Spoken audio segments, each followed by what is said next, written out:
introduce myself today, and we can start with my name. My name is Cole Hunt. I was named by my father. He named me and my brother. And my last name is Hunt, and I was born on Easter Sunday in 1975.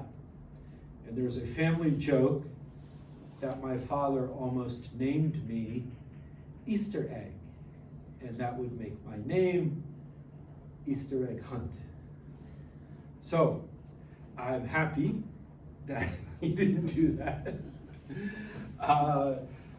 But that's my name, and that's where my name comes from. And today I will tell you about my hometown, a bit about my family, some about my favorite food, and my hobbies, but really my number one hobby. So, I was born, as I said, on Easter Sunday in 1975, and I was born in Hawaii. And this is a map of the islands of Hawaii. Has anyone here been to Hawaii? Anybody? Well, I absolutely recommend it. It is easily one of the most special places in all of this world. It is unparalleled in its beauty and its culture. And I was born on this island, which is called Hawaii. And it's sort of nicknamed the Big Island. And here's a map of the Big Island. And here is Captain Cook. And I was born in Captain Cook. And when I got a little older, we moved to a different part of the island. And there is a part here, this is called Punaluu. And that is where we lived. And that is where I went to school. And here is a picture of my class for kindergarten. And that is me. And so we had, it's a small town, and it was a special school in the sense that on the same campus, kindergarten all the way to high school on the same campus. So this was kindergarten. There was only one kindergarten class, one first grade, one second grade. So I went there first grade, or kindergarten, first grade, second grade, and third grade. So it was the same students every year. So I got to be friendly with them. And so two of my friends in the class, I'm going to show you a picture next. This is Al, and this is Noberto. They were two of my friends from that class. And you can see here, there is sort of a mix of students. Many students in Hawaii are Native Hawaiian or Filipino is also, or Japanese. Those are three of the most represented sort of ethnicities in Hawaii. So, I was born there in 75, and we left in, I think we left in 83. And when I left, I moved to New Jersey. And so, I always wanted to go back my whole life. And so in 2020, I had a chance to go back to visit Hawaii. For years and years, it was my number one bucket list item. I always wanted to go back to Hawaii. And so 2020, I made that happen. And I wanted to show you, this is the beach in Punaluu. And it is special because it's black sand. So that's pretty unusual. And after school, every day, you could find me and my brother on the rocks, in the water, We like to do anything involving the water. Fishing, surfing, bodyboarding. We were always just hanging out.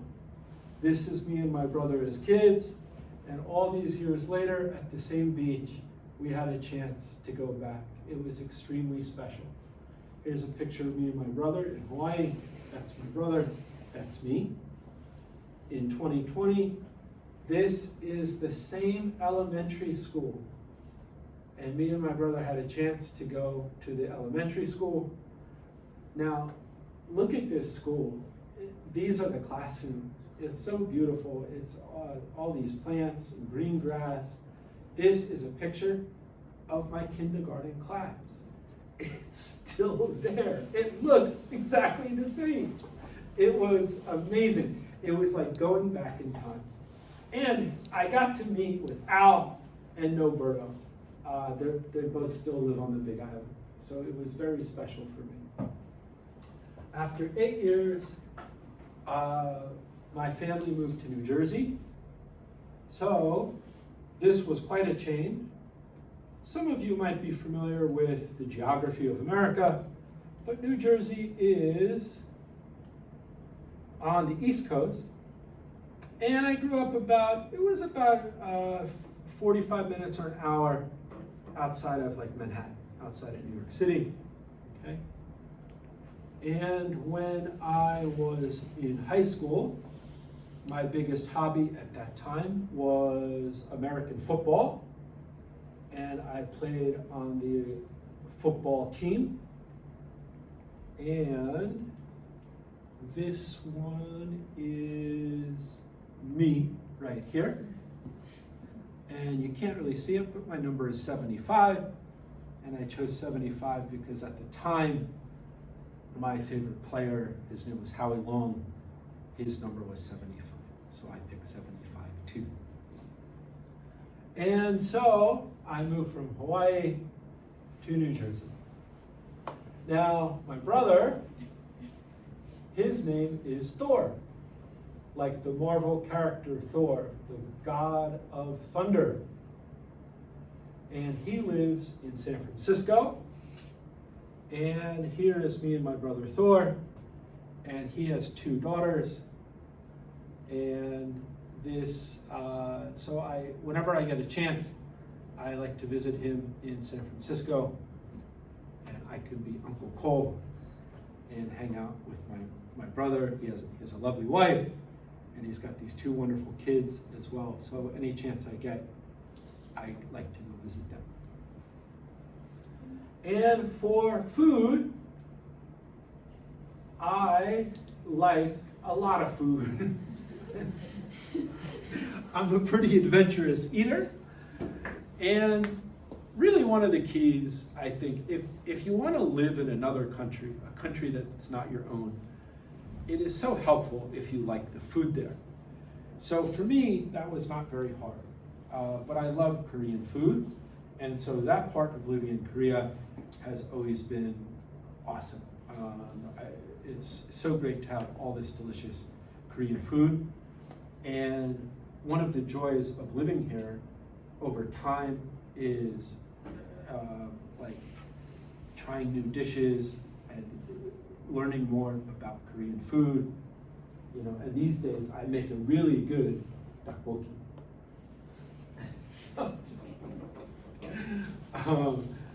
And of course, barbecue is amazing. But I also I love kimchi jjigae, kimbap. I love the dosa bibimbap is one of my favorites as well. So living here has been, again, one of the joys of living in Korea is the delicious Korean food as well. Now, I'm going to go on to my main hobby. My main hobby is Jandy. Jandy is my dog, and she just turned 4 years old, and she takes up a lot of my time. And so I wanted to tell you a little bit about Jandy. And in order to do that, I really need to probably start with Hunter, which was my first dog. And I will tell you where I found her, about our first meeting, her personality, how I care for her, and the future. So, this is Hunter. He was an adoptee, and I was his third owner or a caretaker. And I got him, he was already a senior dog. Nobody knows how old he was, but it was approximated that when I got him, he was about 10 years old. And he was my first dog. And he was awesome. Just a really neat little guy. Usually when you have pets, usually you give them nicknames, and usually there's more than one nickname. His nickname was LOM, Little Old Man. And he was so neat.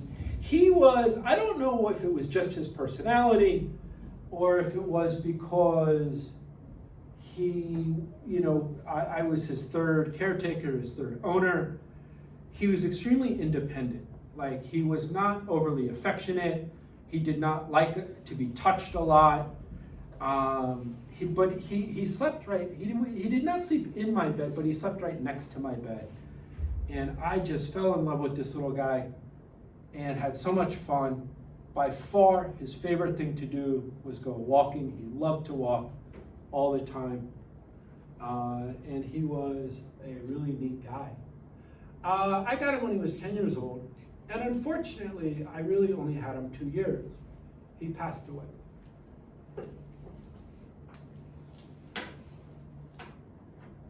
So, he passed away on December 1st of 2020. And so I only had him for about 2 years. And he was, he basically got sick. I mean, he was old, and that, that's just what happens when we get old, It was a kidney failure. There was nothing we could do. Like, it was his time to go. And this experience really taught me so much about life, what it means to love, what it means to lose, and no time is guaranteed. We don't know how much time we have. We don't know how much time we have with the people that we love. So what do you do with those feelings? I think it really encourages you to cherish the time that you have. That's, I think, the important thing. So when he passed away in my room. He passed away in my hands. And I was so happy that I could be there for his final moments, to give him comfort, because he had given me so much comfort. And it was really hard to say goodbye to him. It was hard because I didn't want him to go, and I didn't feel like I had enough time with him. But again, you get what you get. Like, you are not the decider of such things. So after a while, I grieved and I cried a lot. And after a while, I knew that I was ready to let another dog into my life for a number of reasons. One, so many dogs need a home. And two, I love dogs and I love being a dog owner. So I did I would start to volunteer at the dog pound. And so I would go and I would walk dogs who needed a walk. And I felt like I was ready to accept another dog into my life. And that's where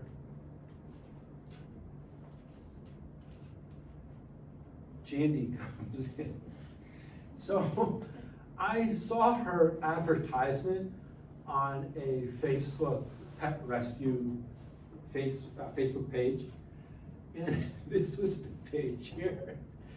And oh my God, I just like, I had to meet her. So I met her, and she was born in the pound, and her mother was a stray dog, and there were 6 puppies born, and she was the smallest puppy, and the other puppies were adopted. And she was being fostered by a young Korean girl in Seongnam, and that girl named her Jandi because her hair looks like grass. And so when I found that out, I thought it was such a great name, and that is definitely her name. This is Jandi. And so on the 17th of April, 2021, I adopted Jandi.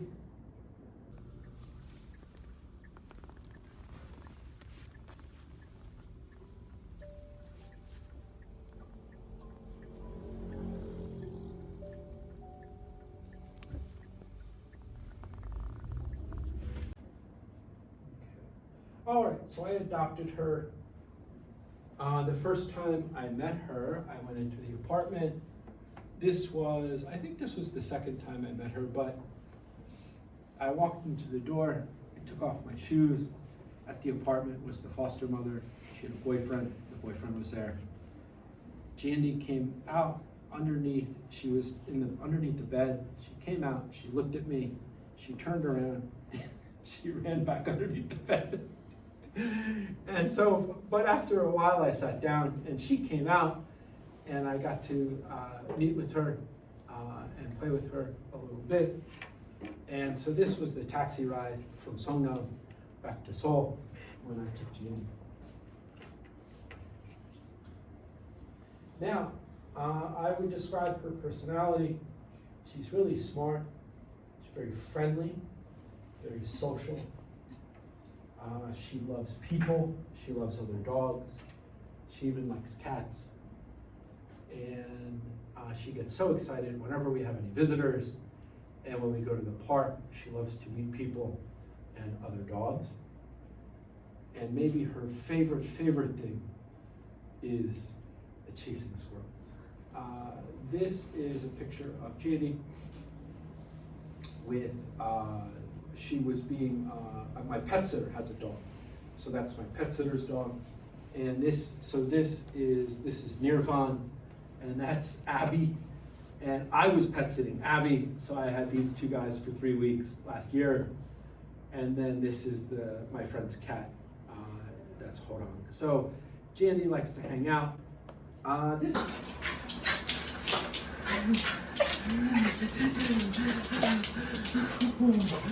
missed you, Jandi, I missed you.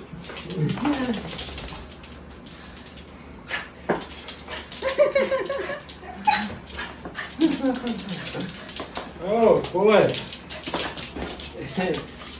What an excited little girl. Oh.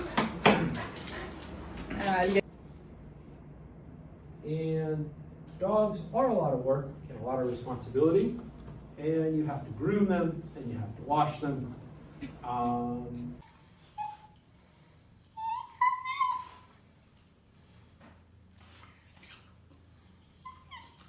And more than anything, you have to be there, and they need to be walked. Jandi does pretty good. We do twice a day, once in the morning, once in the evening. I walk her twice a day. I try to walk her at least 30 or 40 minutes a day, and I feed her twice a day as well. Okay. All right.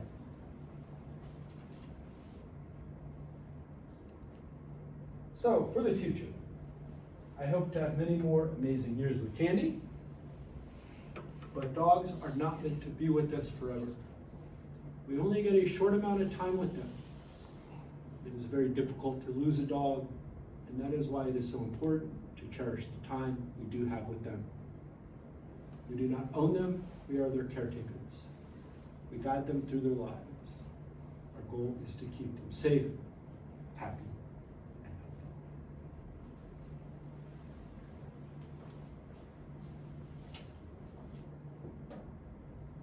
healthy. Thank you for listening to Jandy's story.